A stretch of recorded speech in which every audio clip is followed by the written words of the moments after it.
Perkenalkan, saya Risy Oktavina Rokot dengan NIM F2020020006. Saya dari kelas C4, mahasiswa farmasi Universitas Mandala Waluya Kendari. Di sini saya akan menjelaskan tentang biofarmasetika sediaan obat dengan pemberian secara oral. Yang pertama, apa sih itu oral? Memberikan suatu obat melalui mulut atau oral adalah cara pemberian obat yang paling umum tetapi paling bervariasi dan memerlukan jalan yang paling rumit untuk mencapai jaringan atau organ target.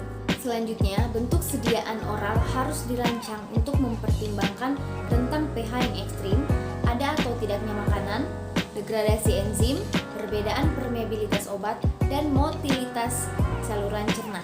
Beberapa obat diabsorpsi di lambung, namun usus duodenum juga merupakan jalan masuk utama ke sirkulasi sistemik karena permukaan absorpsinya yang lebih besar. Obat yang diberikan secara oral melewati berbagai kanal enteral termasuk rongga mulut, kerongkongan, dan berbagai bagian dari saluran pencernaan. Residu akhirnya keluar dari tubuh melalui anus. Selanjutnya, macam-macam sediaan oral ada tablet oral, salut, effervescent, serbuk atau pulveres, kapsul, suspensi, sirup, dan emulsi. Keuntungan sediaan oral. Yang pertama, praktis atau bisa digunakan sendiri. Yang kedua, ekonomis. Yang ketiga, relatif aman. Yang keempat, rasa dan bau yang bisa dimodifikasi. Yang kelima, waktu dan tempat pelepasan bisa dimodifikasi. Untuk kerugiannya sendiri, yang pertama, efeknya lambat dibandingkan sediaan parenteral. Yang kedua, tidak bisa digunakan pada pasien tidak sadar. Muntah, tidak kooperatif. Yang ketiga, beberapa obat dapat mengiritasi lambung. Yang keempat, beberapa obat dapat rusak atau tidak stabil dalam lambung. Yang kelima, absorpsi obat tidak teratur. Yang terakhir, rentan terhadap pengaruh enzim metabolisme lintas pertama. Anatomi dan fisiologi dari sediaan oral, yaitu sistem enteral terdiri atas saluran cerna dari mulut sampai anus. Proses fisiologis utama GI yaitu ada sekresi atau enzim di saliva, pankreas, dan mukus melindungi lumen. Selanjutnya ada pencernaan atau pemecahan molekul dari besar ke kecil. Selanjutnya ada absorpsi, yaitu masuknya unsur dari lumen usus ke tubuh. Proses ini dapat dipengaruhi oleh kandungan GI, penyakit, dan obat tertentu. Obat secara enteral dipengaruhi anatomi, fungsi fisiologi, dan kandungan saluran pencernaan. Faktor lain dari sediaan oral ini yaitu sifat kimia dan lain-lain. Sama halnya makanan, obat oral juga diproses di mulut sampai anus. Rongga mulut atau musin adalah zat yang berfungsi melicinkan obat atau makanan. Sedangkan esofagus memiliki pH 5-6 untuk mencegah refluks asam lambung. Sedangkan lambung memiliki pH puasa 2-6. Obat densitas tinggi dikosongkan secara lambat dari lambung. Obat basa lemah akan terionisasi di kondisi asam kuat atau lambung sampai absorpsi menurun. Obat asam lemah akan optimal terlarut di lambung. Bisa dilihat pada tampilan ini, ada duodenum, jejunum, ileum, dan kolon. Duodenum memiliki pH 6-6,5 atau adanya enzim proteolitik membuat obat-obat protein tidak stabil. Sedangkan jejunum adalah bagian tengah usus halus, situ terpenting absorpsi obat di usus atau luas. Sedangkan ileum adalah bagian akhir usus halus, dia memiliki pH 7-8, tempat larutnya obat hidrofobik. Selanjutnya ada kolon. Kolon memiliki pH 5,5-7. Kandungan lumen lebih viskos sampai absorpsi obat terbatas, tapi target yang baik untuk pelepasan terkendali. Selanjutnya perjalanan obat dalam tubuh. Dia memiliki 3 fase. Yang pertama, fase biofarmasetika adalah mulai penggunaan sediaan obat melalui mulut hingga pelepasan zat aktifnya ke dalam cairan tubuh sampai ketersediaan farmasi zat aktifnya yaitu obat siap diabsorpsi. Kedua, fase farmakokinetika adalah meliputi waktu selama obat diangkut ke organ target setelah obat dilepas dari bentuk sediaan. Yang ketiga, fase farmakodinamika. Bila obat telah berkaitan dengan sisi reseptor, akan menimbulkan respon biologik sampai optimalisasi efek biologiknya. Selanjutnya, perjalanan obat dalam tubuh. Bisa dilihat di sini, dia dari bentuk tablet dengan zat aktifnya, kemudian dia akan pecah untuk diliberasi menjadi granul, zat aktif terlepas dan larut.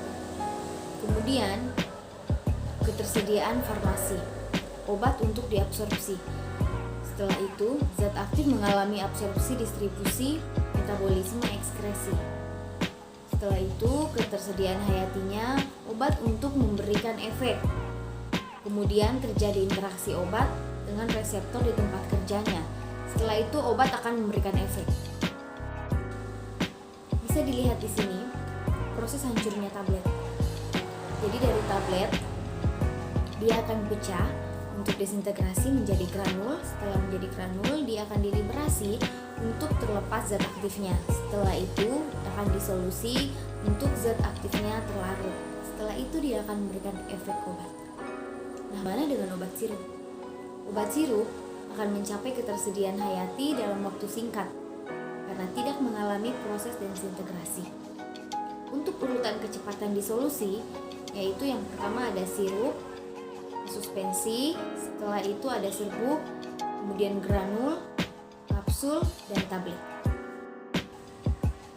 Selanjutnya, untuk aspek biofarmasetika sediaan oral yang berpengaruh terhadap bioavailabilitas obat, yaitu ada pertimbangan aspek biofarmasetika.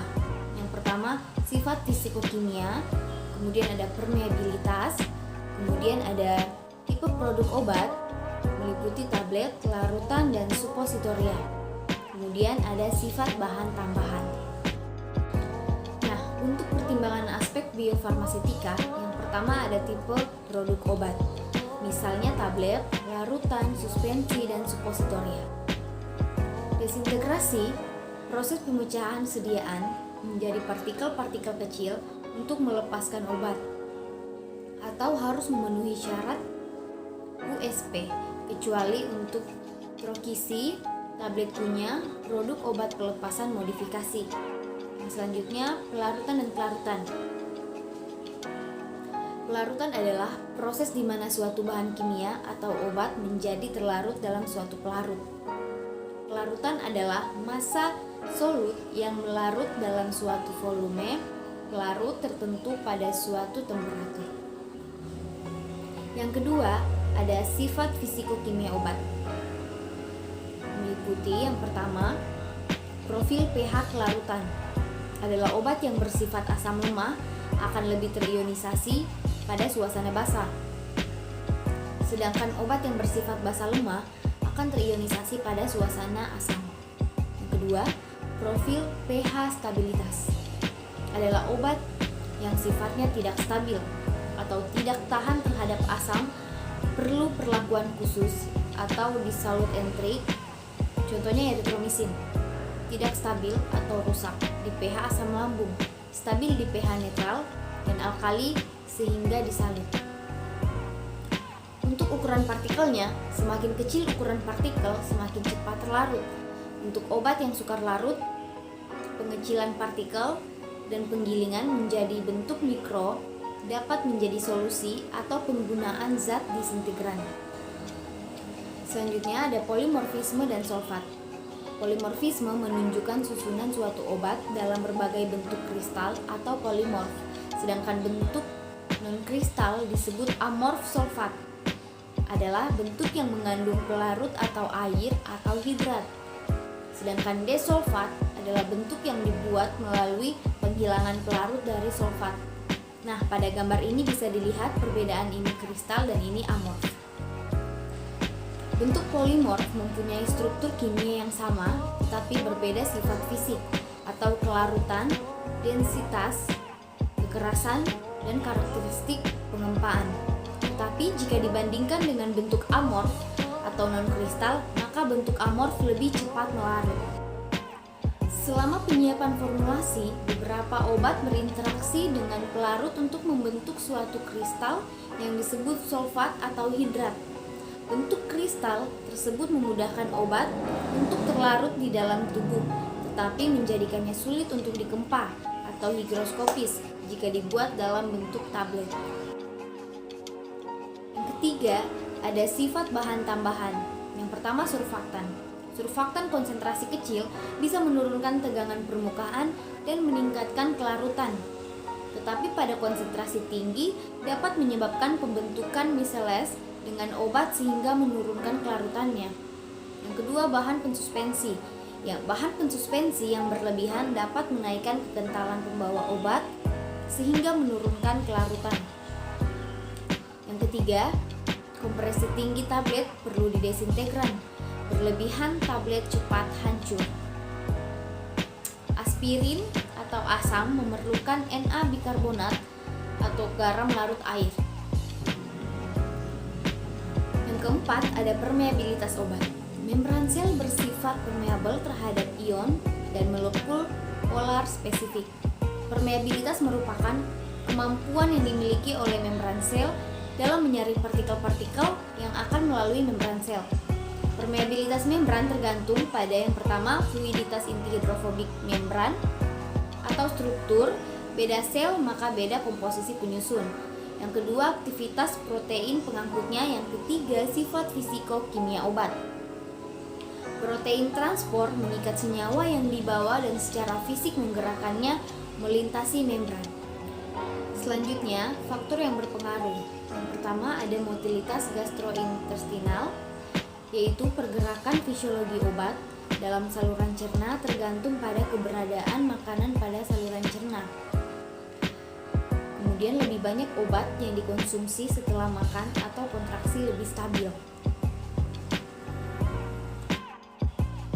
Untuk waktu pengosongan lambung, yaitu yang pertama, secara anatomis, obat yang ditelan mencapai lambung dengan cepat, lalu lambung menggosokkan isinya ke dalam usus halus atau kapasitas absorpsi lebih besar. Kemudian, penundaan waktu pengosongan lambung memperlambat laju absorpsi ke usus halus sehingga memperpanjang waktu mula kerja obat. Makanan cair lebih cepat dikosongkan dari lambung ketimbang yang padat. Yang kedua, motilitas intestinal adalah pergerakan peristaltik usus halus normal membawa partikel obat kontak dengan sel mukosa usus halus. Obat harus mempunyai cukup waktu atau waktu tinggal pada site absorpsi untuk memperoleh absorpsi yang optimum. Waktu transit dalam usus halus untuk sebagian besar subjek sehat adalah 3-4 jam. Pada kasus motilitas intestinal tinggi seperti diare, obat mempunyai waktu tinggal yang sangat singkat, sehingga sedikit kesempatan untuk absorpsi yang optimal. Jika absorpsi tidak sempurna, obat meninggalkan usus halus, absorpsi menjadi erratik atau tidak sempurna, maka efek yang diharapkan tidak terjadi. Selanjutnya, perfusi saluran cerna, yaitu aliran darah ke saluran cerna sangat penting untuk membawa obat ke sirkulasi sistemik dan ke tempat kerja. Pembuluh limfatik dan kapiler besar memperfusi daerah usus sekitar 28% dari curah jantung dan meningkat setelah makan. Setelah obat diabsorpsi di usus halus, obat masuk ke pembuluh darah mesentrik menuju vena porta, hepatika, dan liver sebelum mencapai sirkulasi sistemik. Pada pasien gagal jantung, aliran darah mesentrika mengalami penurunan atau laju pemindahan obat dari saluran usus menurun sehingga bioavailabilitasnya menurun. Berikutnya ada makanan, nutrien, obat. Makanan dapat mempengaruhi bioavailabilitas obat dari sediaan oral. Makanan atau nutrien tercerna tertentu dapat mempengaruhi pH usus kelarutan obat. Beberapa kemungkinan pengaruh makanan terhadap absorpsi, yaitu ada penundaan pengosongan lambung, perubahan pH saluran cerna, peningkatan aliran darah sekitar, penambahan metabolisme obat, interaksi fisika kimia makanan dengan obat. Untuk antasida atau aluminium atau magnesium membentuk kompleks dengan tetrasiklin siprofiloksasin, yaitu penurunan absorpsi. Untuk solusi atau antasida diminum 2 jam sebelum makan atau 6 jam setelah konsumsi obat lain. Sedangkan nutrien atau jus anggur atau flavonoid merupakan inhibitor enzim, yaitu aktivitas enzimnya menurun atau metabolisme menurun, kadar obat bertahan lama, dan toksik. Beberapa obat tertentu diabsorpsi lebih baik bila diberikan bersama makanan mengandung lemak tinggi. Contoh, grisefulvin.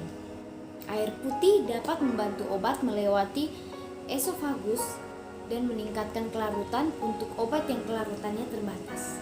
Selanjutnya, untuk penyakit atau kondisi tertentu terhadap absorpsi, yaitu ada Parkinson, mengalami kesulitan menelan sehingga motilitas menurun drastik. Selanjutnya, akloridria atau tidak punya kemampuan produksi asam lambung sehingga obat basa lemah sulit untuk larut. Selanjutnya, gagal jantung, kongestif dengan udema atau penurunan aliran darah ke usus dan mengalami udema di perut sehingga motilitas intestinal melambat. Selanjutnya ada Crohn disease atau peradangan usus halus, dinding usus menebal, pertumbuhan berlebih bakteri anaerob, kadang kerusakan usus atau absorpsi obat tidak bisa diprediksi, dan diare. Diare, pertumbuhan bakteri meningkat, konsentrasi air meningkat, motilitas intestinal meningkat, sehingga waktu transit obat menurun dan absorpsinya menurun. Untuk umur, pada pasien pediatrik komposisi cairan tubuh lebih banyak sehingga absorpsinya meningkat atau sangat permeabel. Organ belum berfungsi sempurna. Pada geriatrik, penurunan fungsi organ, absorpsinya menurun. Hati-hati penumpukan kadar obat dalam darah sehingga menjadi toksik.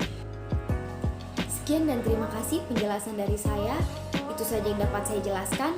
Lebih dan kurangnya mohon dimaafkan. Saya ucapkan terima kasih.